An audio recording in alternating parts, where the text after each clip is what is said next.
Sambil menundukkan kepala, 5 remaja diamankan ke Polsek Sako Palembang setelah dilaporkan warga. Kelompok remaja ini dibawa masih dalam kondisi mabuk minuman keras di Villa Kenten, Kelurahan Sukamaju, Kecamatan Sako.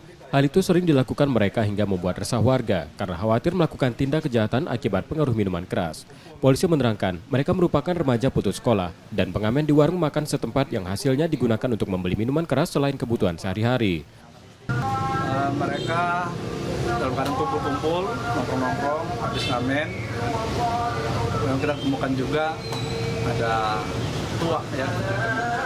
Jadi kami tetap mengamankan yang bersangkutan 5 orang ini sampai 24 jam. Kemudian kami juga melakukan pembinaan untuk kami panggil nanti orang tuanya, yang ada orang tuanya untuk membuat surat pernyataan. Setelah didata, remaja yang diamankan tersebut diminta membuat pernyataan yang selanjutnya akan dibina polisi setempat. Rizky Oktora, Progres Diferensial, Kompas TV, Palembang, Sumatera Selatan.